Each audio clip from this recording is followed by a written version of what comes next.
Daktari Amani Komora ni nani? Naam. Nianze kusema kuwa Amani Komora ni mzaliwa wa sehemu za kule Tana River katika ambao huu wa pwani.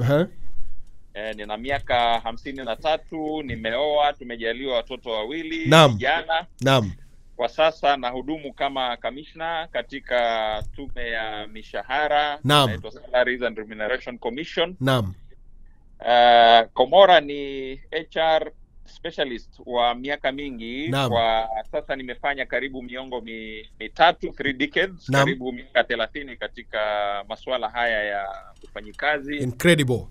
Zaidi katika mashirika ya serikali.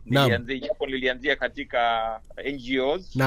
Nafanya pale miaka kama 4, 1993, alafu nikajiunga na mainstream public service kuanzia mwaka wa 1996 mpaka wa leo. Nimefanya katika mashirika tofauti tu. Kenya Revenue Authority pale ndio nilianzia, alafu nikaenda Kenya Anti-Corruption Commission ambayo kwa sasa inaitwa Ethics and Anti-Corruption Commission. Nikaingia Kenya Ports Authority kama manager wa HR, nikapata promotion, nikatoka pale kama director wa Human Resource and Administration.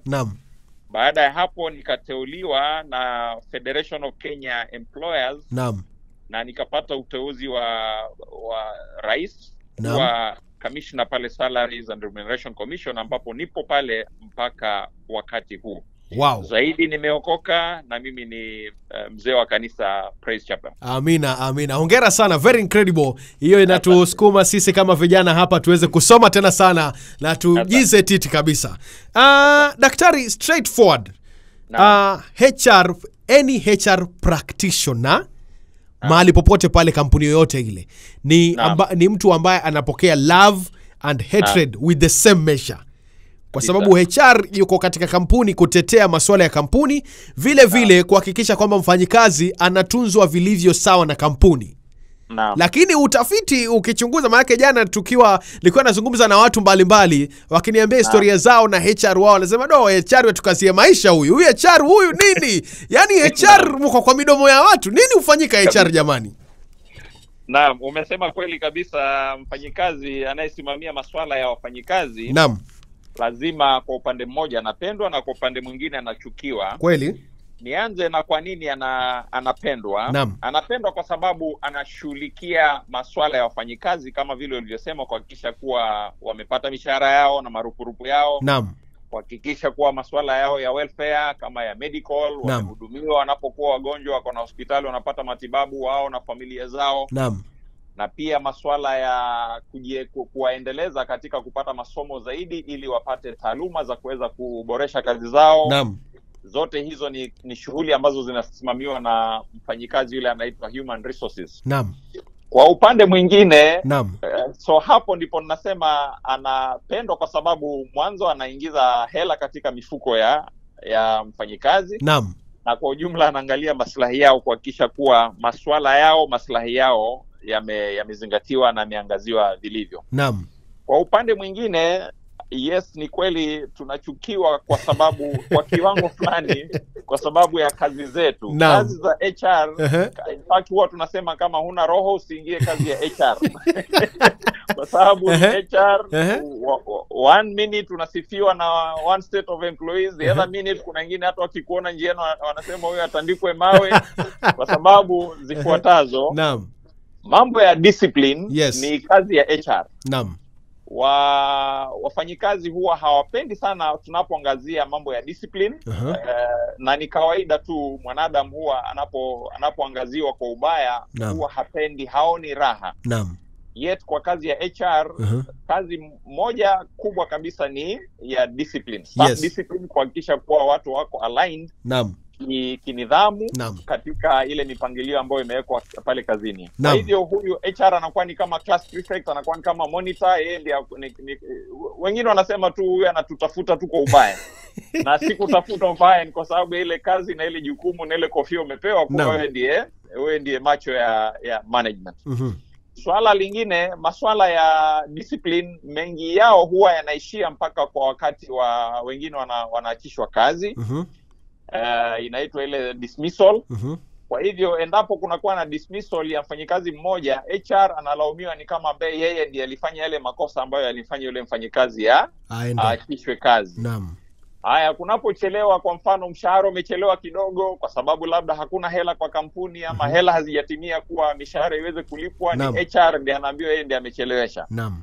Katika yale maswali ya CBA negotiations, HR ndiye anakaa pale kwa sababu umepewa ceilings fulani na maybe kama ni board ile ya wakurugenzi, wanakuambia wewe ni HR, ndio negotiate na union, hakikisha isipite hapa. Naam. Wewe unapoenda kunegotiate na union, wale union watu wanakuona kama wewe ndio enemy. Yes, wewe ni mjumbe tu umetumwa pale. Na wanasema mtumwa hauawi. Mtumwa hauawi, lakini mara nyingi HR huwa tunataka kuuawa kwa sababu ile messaging ambayo tunaenda. Naam. So ndio sababu nasema inakuwa on one hand mnapendwa, on the other hand mnachukiwa. But kwetu HR tunafanya ile balancing act kuhakikisha kwa masuala ya employer yanapelekwa kwa usawa, na pia masuala ya wafanyikazi yanaangaziwa vilivyo kuhakikisha hakuna yule ambaye ana benefit kwa mgongo wa mwingine. Mfanyikazi apate mshahara wake, marupurupu yake yanayofaa. Na pia mwajiri na yeye apate ile haki yake, kwa sababu tunapoajiri tunaajiri ili watu watende kazi, watoe tija, ndipo tupate manufaa. Asante. Daktari, vijana wengi ama wanafunzi wengi wanatoka vyuo vikuu wakiwa wamehitimu katika taaluma mbalimbali. Na ni wengi kila mwaka wanatoka vyuo vikuu. Na ni kweli kwamba kuna uhaba wa kazi nchini Kenya. Na nafasi ambazo zinatangazwa na makampuni mbalimbali ni chache. Na wanapotuma mabarua zao kwamba mimi naona nimehitimu, nataka hii kazi, wanatuma. Wanasema kwamba HR ndio makatelo wa kampuni, hawapati nafasi za kazi, ila wamehitimu. Kujua kwamba wamehitimu na wameangalia zile vigezo ambavyo kampuni imeweka na ameona kweli mimi hivi vigezo nimetimiza. Mbona sipewi kazi? Mbona kunaendelea hivi? Ndio. Naam. Ni kweli kabisa. Naam. Mahali popote ambapo kunakuwa na scarcity of resources. Yes. Resources, kazi pia ni resource. Naam. Kwa hivyo pale ambapo kunakuwa na resources hazitoshi, lazima kunakuwa na changamoto, kunakuwa na mtafaruku, kunakuwa na shuku na mambo tu kama hayo. Kwa hivyo kama ulivyotangulia kusema, ni kweli wale wanaofuzu kwa sehemu mbalimbali kama ni certificate programs, diploma programs, degree programs, masters, PhD ni wengi mno. Ukiangalia ile hesabu ya statistics ya wale wana graduate kutoka kwa every university every year, every college, tertiary, mpaka zile za juu, ni wengi mno. Na ukilinganisha na zile nafasi za kazi ambazo uchumi wa nchi kwa saizi unaweza kutoa, ni chache. So there's always a strain between zile kazi chache zilizoko na wale graduates wengi ambao wanaweza kufanya zile kazi. Kwa hivyo zinapotangaza zile kazi, kunakuwa na mshike fulani, kwa sababu wengine wanashuku kuwa hawa HR ni cartel. Wengine hata wanakuwa kondo, wanaambiwa lete. Kuna wachache ambao si katai, kuna wachache katika HR ambao ni kama nisema wanaharibu jina la HR, kwa sababu wengine wanaitisha hongo, wengine hata wanaitisha sexual favors, wanasema ukifanya hivi mimi nitakusaidia, utapata hii kazi. Hao ni wachache, lakini niseme tu kwa ufupi, kuna utaratibu ambao huwa tunafuata. Kuna pia sheria ambazo zinatugovern sisi katika kufanya kazi zetu.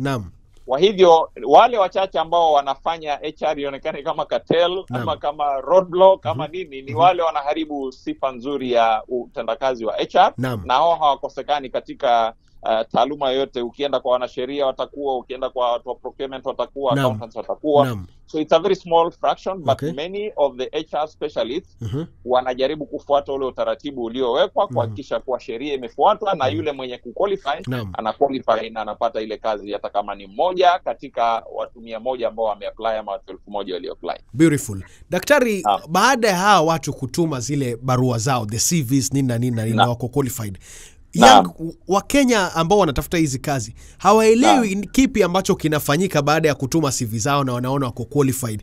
What is the process after now the HR receive hizo barua? What is the process? Ndio wa Kenya waweze kuelewa. Asante. Ni ukweli ni kuwa watu wengi hawaelewi zile processes ambazo zinaendelea back end kabla yule mwenye kuapply either apate ile approval, apate ile appointment letter ama apate ile regret. Nianze kwa tunapo tuna advertise kulingana na qualifications fulani. Kila kazi inasemekana kunatekana kama ni degree, kama ni mwaka mmoja, ama kama ni entry ile haihitaji degree but inahitaji maybe certificate in computer, maybe IT, whatever. Okay. So the first stage ile inafanyika tunapopokea zile barua, zinakuwa nyingi tu, zinakuwa katika maelfu. Tunafanya ile inaitwa long listing. Okay. Long listing ni kumaanisha we capture the data ya kila mmoja ambaye alionyesha interest, inaingizwa kwa system. Ndipo kuwa hiyo ndio stage ya kwanza ambayo tunapata record ya wote wale walio apply. Stage ya pili itakayofuata kuna ile inaitwa shortlisting. Shortlisting ni ile process ya kuangalia kwa wale walio apply. Okay. Kama vile ulivyosema, kila mmoja anayetuma karatasi anaona kuwa nimehitimu. Lakini unapoweka zile criteria, unapopitisha zile applications kwa zile criteria, unakuta mwingine hana hii, maybe miaka, maybe kama position inataka mwaka mmoja, huyu ana miezi 6, kama inataka degree huyu ana diploma. So katika hiyo process ya shortlisting, mnaenda kuchuja kuhakikisha kuwa mmepata wale ambao wako karibu zaidi ama hata juu kulingana na zile requirements za shirika. Okay. Kwa sababu watu wanakuwa wengi, zile requirements katika shortlisting inakuwa stage kadhaa. Unafanya shortlisting stage ya kwanza, unakuta bado watu ni wengi tu, labda position ni moja na wenye wale wana meet hata kwa shortlisting maybe ni kama 20. Katika interviews normally kunatekana kama watu 5 kwa position moja. So inabidi wale 20 ambao wameingia kwa shortlist muendelee tena kuangalia vigezo tofauti za ile requirements specifically nao, kuhakikisha kuwa mnachuja mpaka mpate ile namba ambayo ni reasonable. Kama nilivyosema, namba ya interviews kawaida best practice ni watu, kama kuna position zingine watu 4, zingine position zingine watu 5, zingine hata mnaweza ika 7. Okay. So kupata wale 7 kwa wale 20 ambao general walikuwa wamehitimu kila kitu, kuna process ambayo inaitwa further shortlisting to ensure that you get the best. Okay. Hapo sasa ndipo the best, or rather the cream, inapelekwa kuhakikisha kwa ndio inaenda kwa ile stage ya mwisho ya interviews. Okay. Alafu shortlisting ikimalizwa, mabarua ya interviews zinatumwa, interviews zinafanyika. Interviews ile process ya siku moja ambayo mtu ameitwa kwa interview. Kuna stage interviews, inakuwa na stage mbalimbali, inakuwa either single stage ama multiple stage, mpaka ile vetting and ile kufanya uchunguzi kuhakikisha mtu huyu labda ana rekodi aina gani, kama anataka kuondoka kazi mahali pengine, ana historia aina gani, historia nzuri ama historia mbaya, ama kama ni mgeni kabisa amekuwa na akijishughulisha na mambo gani. Mambo kama hayo ndio yanachunguzwa, alafu ndio kunatolewa ile placement ama letter of offer. And then mtu anawekwa kwa probation ya miezi 6. Okay. Anafanya kazi kwa sababu ya kuchunguzwa kwa ile miezi 6, kuhakikisha yale aliyosema kwa interviews na yale alikuwa kwa makaratasi ni kweli, na kuwa anaweza and then after 6 months anakuwa confirmed. Okay. Anaendelea kufanya kazi sasa forever. So kwa ufupi hiyo ndio process from long listing to placement. Daktari, mnapo advertise nafasi za kazi, munaweka pale zile vigezo, alafu munaweka ile kitu inaitwa with an experience of dash years, with an experience of 10 years or 3 years. Daktari, nimetoka tu college university. Daktari, experience natoa wapi kama nafasi hamunipatii kama kampuni? Daktari, vijana wanalia, mtu tatoa wapi experience kama mtupi nafasi? Kweli. Hilo ni swali ambalo tunaulizwa kila wakati. Na naelewa kwa sababu it's a valid concern, it's a valid question. Mimi mwenyewe na watoto ambao wamemaliza shule, wanatarajia pia waajiriwe. Na watakapo apply, hayo ndio maswali ambao watakuwa wanajiuliza ama wanauliza wengine. Okay. Lakini niseme hivi kwa ufupi, zile positions zinapokuwa advertised, zinakuwa advertised kulingana na level tofauti ya position. Okay. Kuna kazi ama ofisi fulani ambazo hazihitaji hata mwaka mmoja. Zinaitwa entry level positions. Yes. Zile you don't need even 1 year experience. Ni ile certificate yako kama ni form 4, ama kama wanataka degree. Ijapo kazi kama hizo katika viwango tofauti vya uajiri zinakuwa chache mno. Okay. Zile positions zinaitwa either degree wanaitwa management trainees. Wale tu wametoka university, fresh from university. Okay. Ama form 4 graduate trainees, wale wameanza tu form 4. Kazi kama hizo kwa kweli Tony zinakuwa chache. Alright. Kwa sababu mashirika mengi wanapo advertise huwa unakuta wana advertise most of the times ni positions ambazo zilikuwa tayari zina exist. Ndipo labda watu wengine wali retire ama wengine wali resign wakaenda kwingine, so in the replacement huwezi kureplace hiyo position na mtu ambaye hana experience. Okay. Lakini wale ambao hana experience, kuna hizi positions ambazo zinakuwa advertised za fresh bila hahitaji any years of experience. Graduate trainees is one, form 4 cadet wanaitwa cadet form 4 graduate positions pia zinakuwa. So inatakikana mtu angalie kulingana na zile requirement ndipo atupe application. Otherwise you'll be so frustrated. Unasema mimi nimeapply kila mahali na hata siitu kwa interview.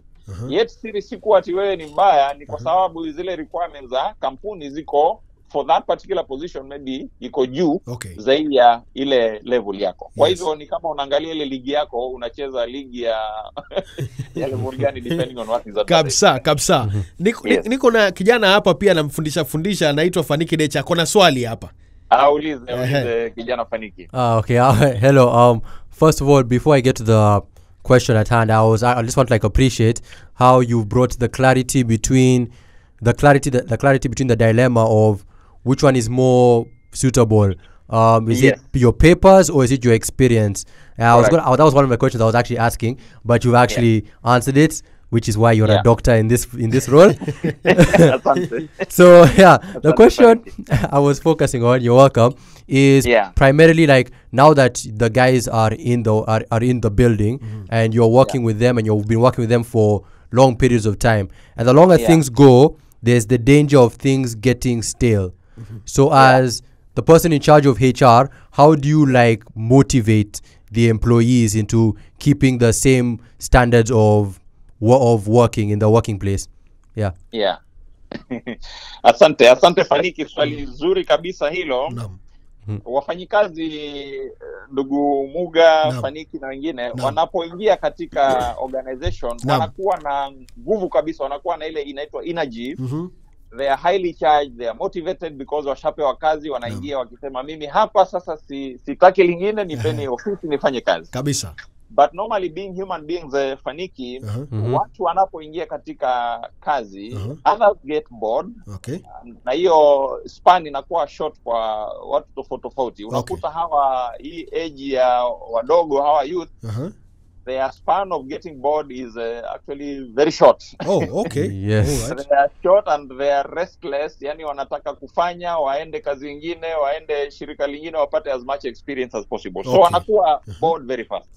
So hili swali la kijana Fanika alilouliza ni swali zuri kabisa, kwa how do you motivate staff ndio waweze ku maintain ile momentum, ile ari ya kufanya kazi. Kuna njia nyingi ambazo kama HR tunajaribu kufanya kuhakikisha wafanyikazi wako motivated. One is to ensure that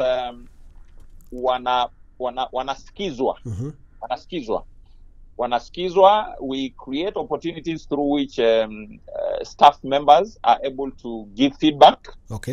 Kwa sababu feedback ni muhimu kabisa, haswa kwa hawa wanaitwa .com ama Generation Y, Generation Z, millennials. Wanataka a lot of engagement, to be worked with, to be shown recognition and to be to be developed. Hiyo ni njia moja, communication and consistent, let me call it mentorship, Paniki, let me call it coaching, to be sure that the best of them is brought out. The other ni mambo ya provide training opportunities that wafanyikazi wanaweza kupata opportunities zile ziko sponsored na organization, waweze kwenda kujiongezea maarifa ya utendakazi. Watu wanapopata maarifa wanakuwa na more commitment to the organization, because it's like you have invested in me and therefore I have an obligation to give back to the organization.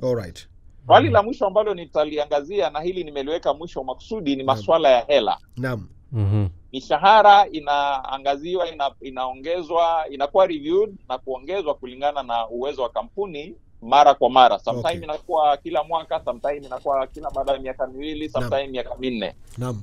Hii inajulikana kuwa kwa research ambazo zimefanyika, mshahara si kitu pekee ambacho kinaweza kufanya mfanyikazi awe motivated na abaki katika shirika na apatiane their best. Naam. Actually, from the studies that have been done, rewards or financial rewards zinakuwa ni kipengele cha 3 hata kipengele cha 4. Okay. Vile muhimu kabisa ni working environment. Watu wanataka kujua kwa masuala yao, mazingira ya ufanyikazi, na wako na tools of trade. They are able to be able to carry out their duties.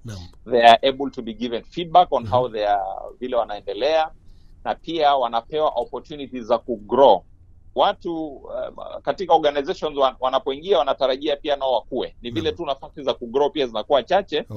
Hapo ndipo nikataja mambo ya mentorship na coaching, kuelekeza wafanyikazi waende step by step. Because pale nilipofikia mimi imechukua miaka 30 mpaka nikafikia pale nilipo. Kweli. I don't expect Faniki labda akae angoje miaka 30, lakini lazima awe na patience ya fulani.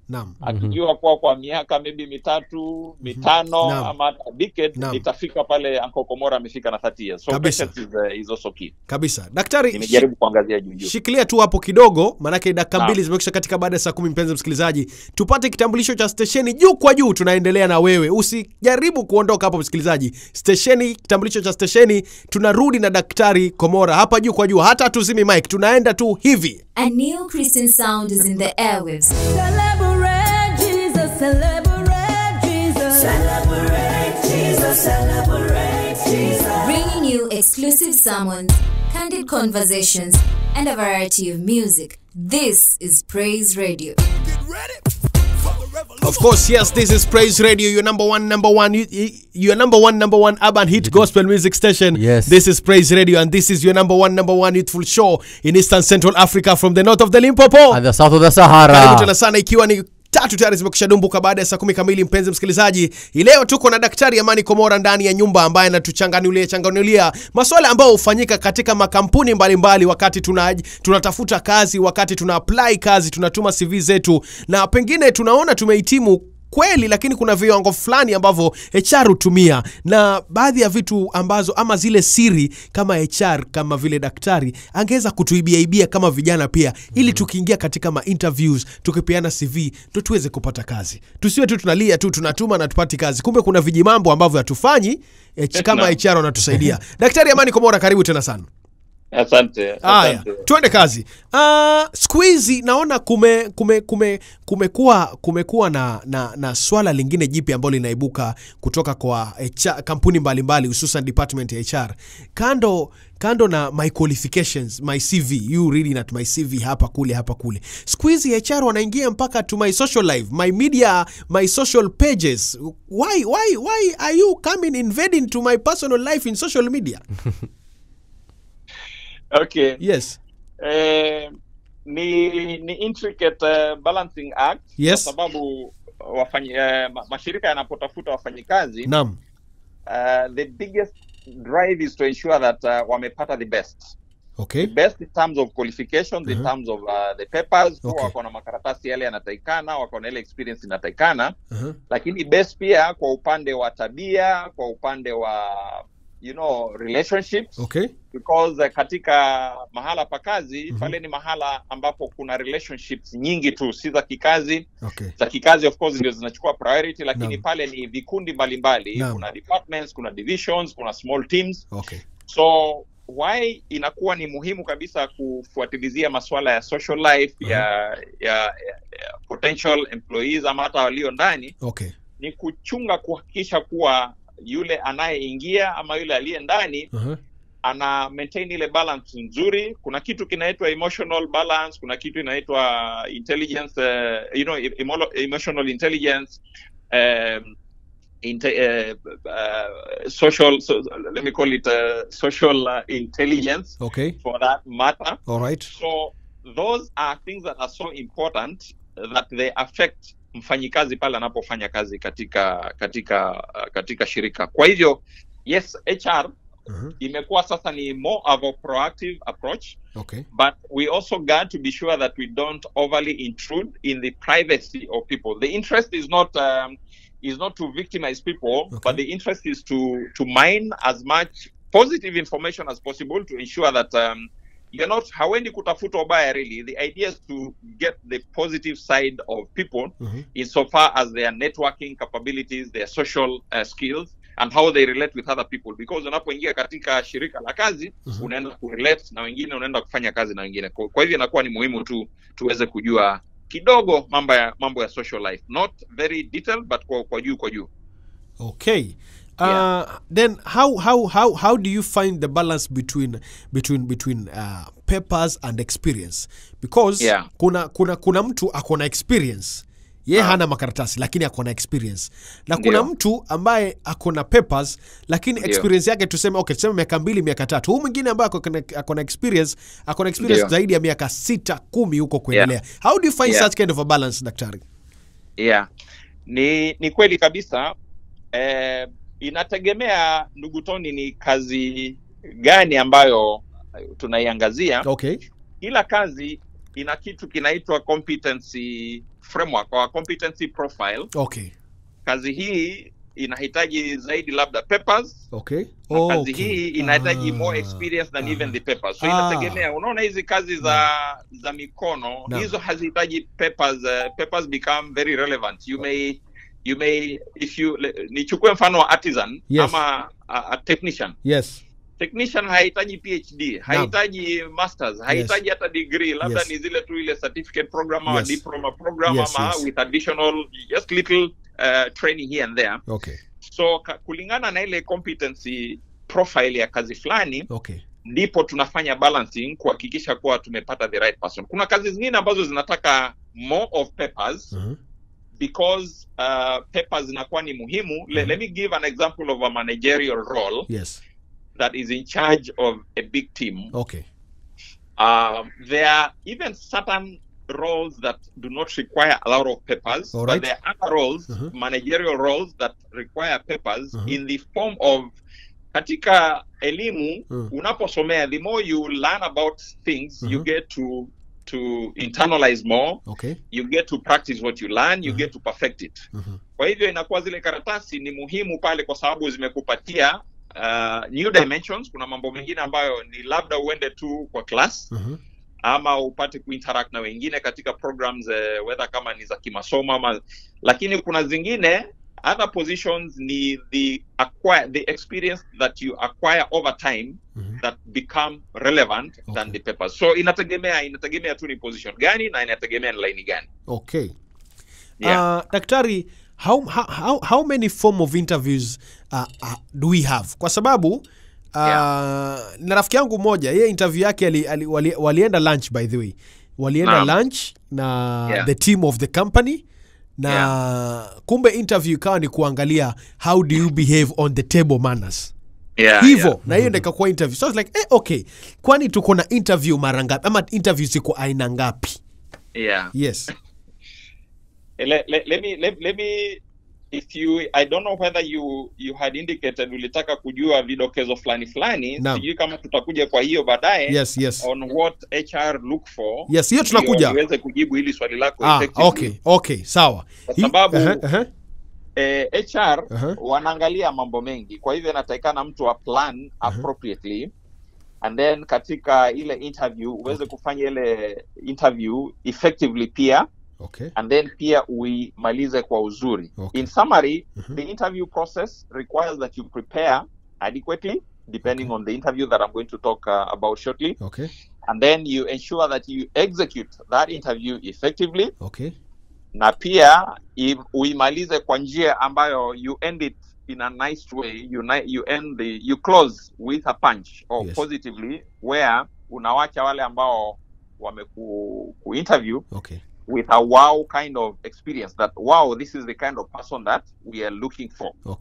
So kwa sababu hiyo ndio nalinganisha na hili swali la pili ulilouliza.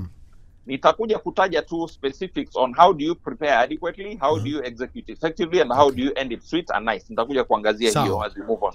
Lakini kwa types of interview, most interviews ni zile zinaitwa oral interviews. Oral interviews ni kumaanisha unakuja physically, unahojiwa one on one. Okay. And then wanafanya assessment, wanapatiana marks, unasemekana umepita ama umeanguka. Okay. Other ones ni written interviews. Written interviews zinakuwa pia na vipengele vingi tu, zingine zinaitwa competency assessments. Mnaandika tu mitihani, you just log in onto, mnapewa site. Okay. Mna login, mnafanya interviews written. Hiyo written interviews inakuwa assessed, alafu unaambiwa kama umepita ama umeanguka. Alright. Kuna zingine pia zinafanya both oral na written. Zile ambazo zinafanya both zinaitwa ile inafanya moja inaitwa single stage interview. Okay. Zile ambazo zinafanya different stages zinaitwa multiple stage interviews. Ambazo stage ya kwanza mtu anaweza kufanya oral, anaitwa ndio because there's so much that mtu ana radiate when akiwa pale physically. Alafu inapoisha ile physical, kuna vitu zinaitwa for instance psychometric tests, kama kulingana na position, zingine zinahitaji psychometric tests, zingine ni tu ile written examination. Kwa hivyo unakuta mtu amefanya stage 1 oral, stage 2 written. Halafu zinapoisha hizo stages mbili, the other set of interviews that you have alluded to that I may want to talk to, kuna ile inaitwa interactive interview, where somebody is invited, say, for a dinner event. Okay. For instance, it's a marketing cause, it's a public relations, it's a marketing position, it's a public relations or communications position that requires that somebody interacts with the panel. So that is where somebody is invited, say, for a dinner, and out of that dinner event, inakuwa ni interview inafanyika from how you come in, how you have dressed for the dinner, how you have conducted yourself, because you're going to interact, for instance, with dignitaries, how you show the mannerism, the table mannerism, how you answer questions, how, the basic etiquette that is expected of a person, especially for certain roles. So hizo observations interviews ni chache, lakini pia zinafanyika na zinaruhusiwa, kwa sababu hapo huwa kunatafutwa mambo fulani ambayo haangepatikana kama mtu amefanya ile tu just oral ama written interview. Wow. Yeah. This question, it's a bit like on the light end of things, but I've always wondered, as a HR, you are typically the deliverer of good news and sometimes bad news. So like, with all your experience, how do you actually, what way do you approach telling bad news to the, like, let's say, potential people who are trying to get in the job, but then unfortunately they don't get it, or like someone is in the job and like you're just trying, like, going to lay them off? Are you the type that is emotional with them, sugarcoat, says put your arms around them? Are you the like the bad cop? This is like, I'm sorry man, go. Okay. I hear young man Paniki. Yes. It's a very good question, because how we deliver the results, yes, is the process is so as important as the results. Okay. The process, the way we communicate the outcomes is so important as the process itself. Ninasema hivyo kwa sababu whenever we are interviewing, we start preparing, Faniki, we start preparing candidates for eventuality that as you come in, please know that we are interviewing you alongside many others who have been shortlisted because they are as qualified as you are to have been gotten to the level of shortlisting and even being interviewed. Kwa hivyo hiyo ni stage muhimu kabisa. We make it clear at that point that hii position inataka mtu mmoja, na tunawa interview watu 7 ama watu 10, na nyote mmepita zile processes, zile stages zote, ni kumaanisha any of you can get this role, and therefore it could be you, it could be the other person. So we communicate from the upfront. After the interviews, how we deliver the negative news is so important. We normally organizations do regret letters, na hiyo ndio ile style ya kitambo. Sisi wale tulifanya, ilikuwa inaitwa personnel management kitambo, ni barua inasainiwa by Komora, you have been unsuccessful in this role, in this interview. However, siku hizi kuna processes ambazo they are more proactive, they are more human, they are more emotional, as it were, where the HR actually engages the candidate, to prepare them, even like tumemaliza interviews, the results are on the way, and we just want to alert you that just like you came with many for the interviews, the process has been done and the successful candidate we are communicated. So somebody anakuwa prepared psychologically kuwa atarajie either ni yeye ama ni mwingine. So those are more proactive approaches that are used of late. What we do not advocate for is to keep quiet that somebody has come for an interview and they're not even communicated to whether they were successful or unsuccessful. That's a bad practice that kwa HR tunajaribu kurekebisha hiyo, because kitambo ilikuwa ni yule tu aliyeshinda ndiye anapata barua, wale wa regrets inaweza chukua hata miezi 6 before wajue kama nimechukuliwa ama sijachukuliwa. So there are standards that we are seeking to improve. We are also trying to bear the human face more and more, because like Faniki said, we have to balance between the emotions and the realities, the outcomes and the processes. I mean, the processes and the outcomes. Wow. Yeah. So lastly, as we unfortunately come to an end, all good things come to an end. Yes. With all the experiences you have in the human resources department, and with all the viewers that are listening right now, who may also be aspiring to go to such fields, what advice, parting shot, would you give them? Before Daktari goes to that, the things that as a HR we look for in this interviewee, nini ambao more mnatafuta? I will try to summarize those. Yes. Like I said, whenever one is called for an interview, yes, you have to prepare adequately. Okay. And the preparation of adequately is you have to understand the organization that you are seeking to join and the industry that it operates. All right. So that you demonstrate interest and also clear understanding. Okay. 2, you have to also show that you clearly understand the role that was advertised. It means you looked at the job description, you understood the duties well, actually what you're looking to come and support in, you are very familiar with the duties and responsibilities of a role. Part of preparations is to ensure that you dress appropriately and for the occasion, not to overdress or to underdress. We see it require interview in a structured organization and you go in a jeans, you go in sneakers, ensure that you may not even need the full suit, but at least a good shirt, a good neat trouser, maybe if it pleases, even a tie could make you neater and more smart. And then most importantly, as part of preparations, keep time. Make sure that you get to the interview on time, ahead of time. Actually, you're better off going early than late. Actually, never get to an interview late. The second bit of how to execute effectively to ensure that you, for the 30 minutes that you are in the interview, ensure that you maximize the moment by giving the best of yourself within the time that you've been allocated. Actually, the first few minutes, if it's an interview of 30 minutes, the first 5 to 10 minutes, zile dakika 5 za kwanza, dakika 10 ni muhimu kabisa.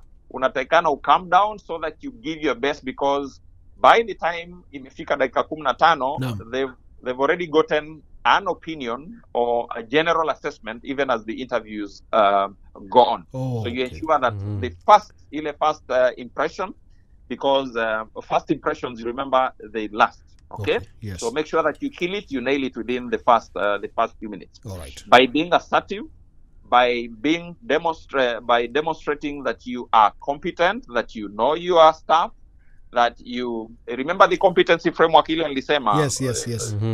That you are the kind of level, kama ni entry level position, you have what it takes. Yes. Kama ni mid level, kama ni senior roles, you have what it takes for you to fit into that role. Okay. Ensure that you communicate effectively. Effective communication involves hearing out, understanding, and being understood. Whatever that you say, whatever you verbalize, hakikisha kuwa umeelewa lile swali na una concentrate kwa vile ulivyoulizwa na unajibu kwa brief ukue brief, kwa sababu kama kuna maswali wanataka kukuuliza zaidi watakuuliza. Usiende ukibomoja huku ukigonga kule ni kama ambaye guess what. Try to keep it sharp and to the point. And then how do you end it? How do you end it nicely? You ensure that you close with a punch and on a very positive note.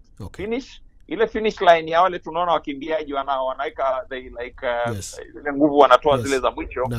Ensure that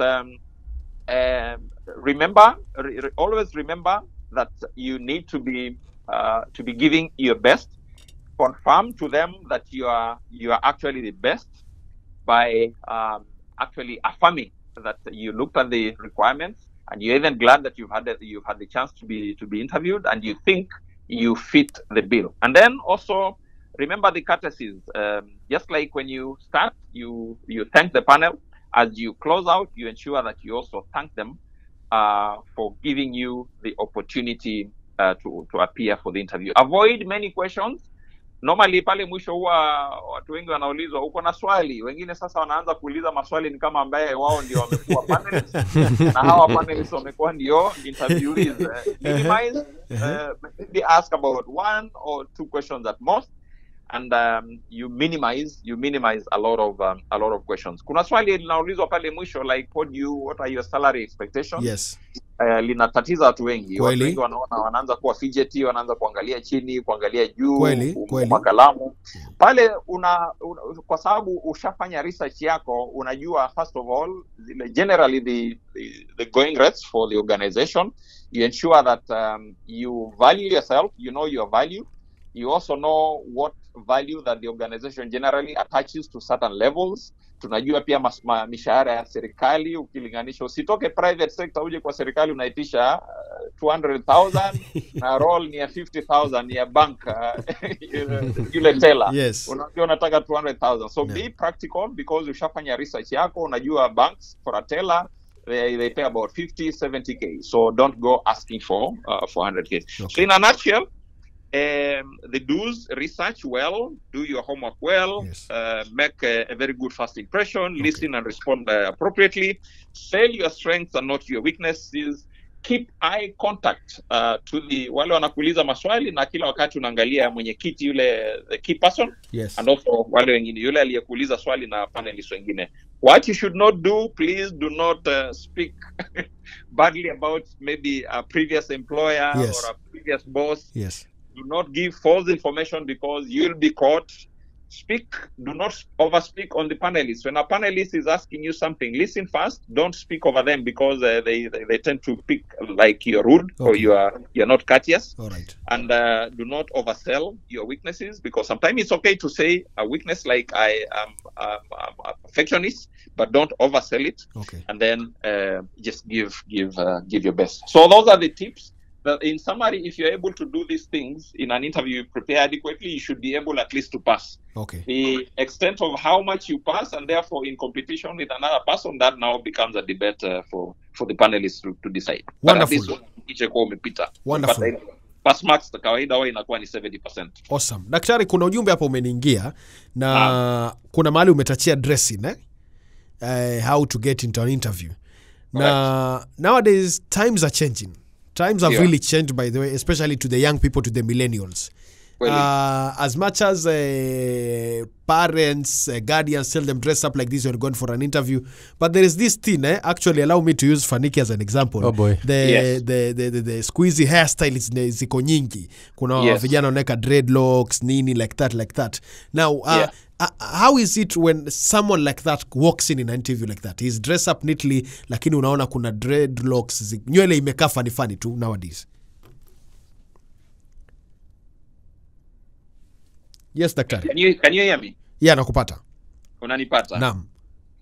Dressing appropriately, like I said, you have to understand the organization that you have to do your homework to understand the organization that you're getting into, and therefore dress appropriately. Mm-hmm.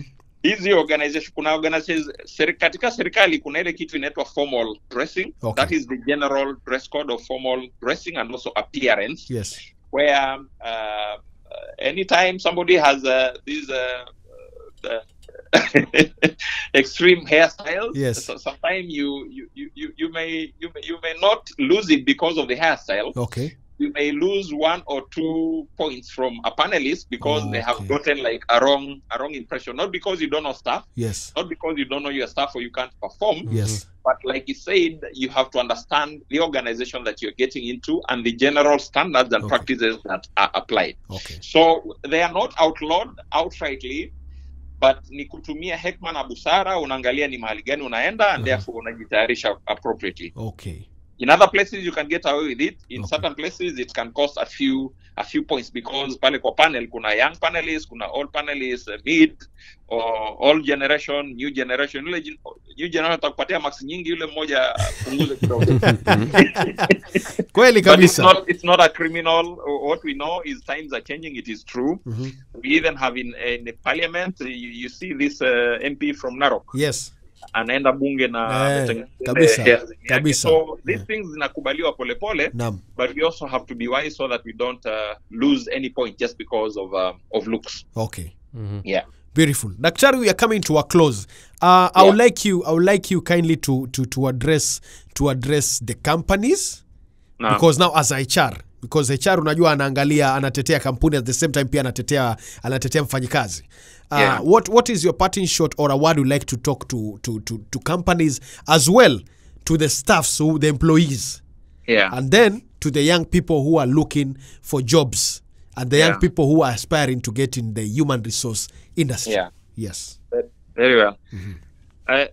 Thank you. Let me say that in terms of companies, I feel very passionate about it, because actually, even where I am employed now, I am a representative of employers. Oh, wow. The Federation of Kenya Employers across the country. Wow.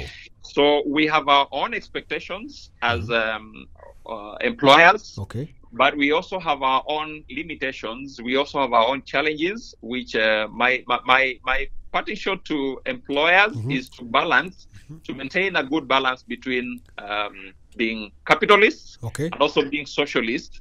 Capitalists because organizations are set to make money. Socialists because you know that you employ people who also have needs and expectations, and therefore we have to, the HR managers in any organizations have to balance between the two to ensure that we get a good equilibrium of 50. Okay. For employees, I think the biggest challenge that I can give is that just know that you are the key resource that the company is counting on to be able to deliver on its results. On that account, give yourself that premium that demonstrates kuwa wewe ndiye ile value ambayo una add kwa organization. Usikuwe tu wa kudraw, uwe pia wa ku-add. You draw your salaries, you draw your allowances, you draw your everything else, the Medicare and stuff, but ensure that you give in more. Ninazungumzia hili swali because pale tuko, kama inchi, we are moving towards looking at productivity of organizations in terms of how much do we put in to generate so much. Pale tuko kwa saizi hatujapata hizo ratios vizuri, tunaangalia tu performance. Hiyo ni debate tutakuwa nayo kwa siku nyingine. The challenge is for employees to add value to the organization so that it is able to bake a bigger cake. Ndipo maswala yao pia ya mishahara, ya welfare, kila kitu kio kinaweza kuangaziwa vizuri. To the young people, I think it is good to have a very clear vision, personal vision in terms of what you want to do and where you want to get into, and then you put yourself accountable first to self, and then accountable to people who will help you to walk through the journey towards to where you may wish to get. Personal discipline is more important than anything else. It's more important than even the papers. It's more important than even the experience that somebody may have. Remember, we talked of emotional intelligence, the EQ. We talked of the social IQ and EQ, the emotional and the intelligence, whatever. So it is important to balance, to have a good balance between the two. And then let's manage our expectations well. We may not get things as soon as or as fast as we may want them to turn out. So it calls for a little patience. let's be patient with life, but more than anything else, let's shun anything that will take us off from our vision that will enable us to become the best persons that we are supposed to be, either within the workplace or even generally in life. Wow. Yeah. Wow. The young people who like to join the human resource industry? They have it's a good industry, it's a good space, but like I said, without looking like discouraging others, some of us have survived for many years. We've enjoyed it comes with all its challenges, but it's a very satisfying career and profession, because you're actually dealing with people, you're actually addressing people's needs, even as you seek to address the needs of an enterprise or an organization. So it's a noble profession. Remember, the Bible says that we are taught that whatever that is noble, we seek to do. Yes. So doing HR work is a noble profession. You are like the mother of the company. You are like the mother of many children. You remember the disposition of mothers. Yes. They are caring. They try to understand. They try to bear. They try to train, and so it's a very fulfilling career. It is rewarding, it is paying, and more than anything else, you are serving mankind, is serving God. Wow. Beautiful. Daktari Amani Komora huyo ambaye ni human resource consultant as well as human resource and administration consultant, ambaye pia ni commissioner katika masuala ya SRC pale, salary remuneration committee pale. Daktari, so great interview, so great talk we've had. But then you remember, you know Daktari, the first time I met Daktari Komora, it was when Pepe Minambo was launching his book at Aga Khan Sports Center. Yes. That was way is it around 5 or 6 years ago? I don't know. Actually, I don't know if you remember. And you gave a talk, by the way. And you gave a talk at Aga Khan Sports Center. But anyway, that's story for another day. Tukipata time tutazungumza. But Daktari Amani Komora, kama kawaida hapa huwa tunapenda kutuma salamu kama Waluya. Ungependako kutumako salamu kwa nani? Wacha nitume salamu kwa wafanyikazi wote katika mashirika mbalimbali. Nitume salamu kwa wale youth ambao wanajitayarisha kwa sababu ya kuingia kwa labor market. Even as you prepare to get into the labor market, think of options, think of business enterprises. So ninawatumia salamu na ku-encourage, ninatumia salamu familia yangu popote wanapofuatilizia. Na kwa ujumla, all the viewers and all those that are listening to us, mpokee salamu zangu za upendo. Wow. Daktari Amani Komora huyo, thank you so much for joining us. Misiongezi sipunguzi, mengi zaidi utapata haya yakifuatia kupitia mitandao yetu ya kijamii. This is Praise Radio. Get ready for the revolution.